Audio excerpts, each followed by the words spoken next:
So என்ன ஆகுதுன்னா, இந்த மாரி வந்துட்டு ஹீரோ வந்துட்டு ரொம்ப டிப்ரஷன்ல போயிடுறான். இந்த மாரி ஹீரோயின் சொன்னதுக்கப்புறம் பைத்தியம் பிடிச்ச மாரி சுத்திட்டு இருக்கான். ஏன்னா வந்து திருப்பி வந்து லவ் வந்துட்டு இப்ப தான் வந்துட்டு நல்லா டெவலப் ஆச்சு. அது மட்டும் இல்லாம ரிலேஷன்ஷிப்ல இருந்தாங்க. திடீர்னு வந்து திருப்பி வந்துட்டு சிங்கிள் ஆன மாரி இருக்கான். அதுக்கப்புறம் என்ன ஆகுதுன்னா, நேரா வந்து எப்படியாவது வந்து ஹீரோயின் வந்து நம்ம வந்துட்டு அவள பழி வாங்கணும். அவள வந்து ஜெலஸ் ஆக வந்து இது பொறாமப்பட வைக்கணுன்றதுக்காக என்ன பண்றான், ஹீரோயினோட ஹஸ்பண்டோட தங்கச்சிய வந்துட்டு ஆல்ரெடி வந்து இவன் மேலே வந்து ஒரு ரொம்ப பயங்கர இன்ட்ரெஸ்டாக இருப்பான். அவளை வந்து கல்யாணம் பண்ணிக்கலாம் அப்படின்னு சொல்லிட்டு நேராக போயிட்டு அந்த அந்த பொண்ணுக்கிட்டே போய் ப்ரப்போஸ் பண்ணுவான். ப்ரப்போஸ் பண்ணும்போது அந்த பொண்ணு வந்து பார்த்தீங்கன்னா ஒரு மெச்சூர்டு ஒரு மெச்சூர்டு அடல்ட் தான். பட் இருந்தாலும் ரொம்ப சின்ன பொண்ணு. அது மட்டும் இல்லாமல் ஒரு ஒரு கிட்டிஷான ஒரு பொண்ணு, ஒரு சைல்டிஷ் பொண்ணு. ஒரு ஒரு அந்த வயசுக்கான ஒரு மெச்சூரிட்டியே இருக்க ரொம்ப சைல்டிஷான ஒரு பொண்ணு.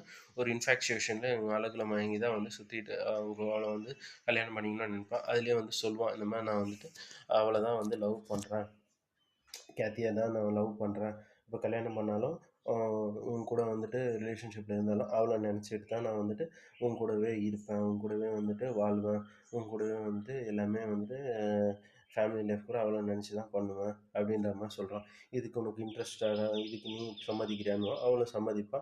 உடனே அவளை கல்யாணம் பண்ணிப்பான். இது வந்து கேத்தரினுக்கு தெரிஞ்சு ஹீரோயின் வந்து ரொம்ப ஷாக் ஆகிடுவா, ரொம்ப டிப்ரெஷனில் போயிடுவா. இந்த மாதிரி வந்து இவன் கல்யாணம் பண்ணிக்கிட்டான்னொன்னே ரொம்ப டிப்ரெஷனில் போயிடுவான். அது மட்டும் இல்லாமல் இவன் ஹெல்த்தும் வந்து ஓவராலாக வந்து ஸ்பாயில் ஆக ஆரம்பிக்கும். சரியாக சாப்பிட மாட்டான், சரியாக தூங்க மாட்டான். அப்படியே வந்துட்டு இவன் ஹெல்த்தும் வந்து டிட்டோரியேட் ஆகுது. அப்புறம் ஒரு ஸ்டேஜில் வந்து என்ன ஆகுது, இவனுக்கும் வந்துட்டு ஹீரோயின் வந்துட்டு இவனுக்கு எழுத படிக்க தெரியாது ஹீரோவுக்கு. அதனால வந்து என்ன பண்ணுவான், அந்த ஹீரோயினோட சிஸ்டர், அவனோட ஒய்ஃப் இருக்குல்ல ஐசபெல்லா, அவளை வந்து அவகிட்ட வந்து கல்யாணம் பண்ண ஒய்ஃப் கிட்ட வந்துட்டு இவனை பற்றி லெட்டர் எழுதணும் அப்படின்னு சொல்லிட்டு ஃபஸ்ட்டு வந்துட்டு இவளை மீட் பண்ணணும் அப்படின்னு சொல்லிட்டு அவனோட கேர்டேக்கருக்கு லெட்டர் எழுதுவான். கேர்டேக்கரும் வந்து கண்டுக்க மாட்டான். கண்டுக்காமல் வந்து விட்டுருவான். அதுக்கப்புறம் என்ன பண்ணுவான், இந்த மாதிரி நான் உன்னை டார்ச்சர் பண்ணுறேன் அப்படின்னு சொல்லிட்டு கேர்டேக்கருக்கு வந்து எழுதி வந்து மீட் பண்ண வை அப்படின்ற மாதிரி சொல்லுவான். அதே மாதிரி எழுதுவா. எழுதின உடனே கேர்டேக்கரும் வந்து மீட் பண்ணுவான். மீட் பண்ண உடனே வந்து பார்த்தீங்கன்னா இவனை வந்துட்டு பார்த்தீங்கன்னா செக்ஷுவலாகவும் வந்து ரொம்ப டார்ச்சர் பண்ணுவான்.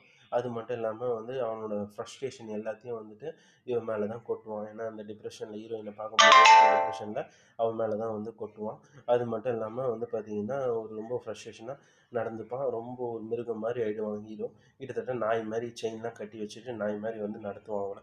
ஸோ இது வந்துட்டு அந்த கேர்டேக்கருக்கு பார்த்து அவளுக்கே ஷாக் ஆகிட்டு, நீ வந்துரு என்னோட, நான் வந்து உங்கள் அண்ணனோடய இருந்துடலாம் அப்படின்ற மாதிரி சொல்லுவா. இவன் வந்து அவனை விட்டுட்டு வரதுக்கு விருப்பம் இல்லைன்னு சொல்லி அனுப்பிச்சிடுவான்.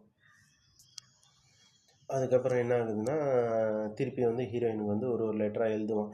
லெட்டர் எழுதிட்டு நான் உன்னை மீட் பண்ண, உன்னை லவ் பண்ணுறேன் அப்படின்ற மாதிரி, இன்னும் லவ் பண்ணி தான் இருக்கேன் அப்படின்ற மாதிரி லெட்டர் எழுதுவான். ஆனா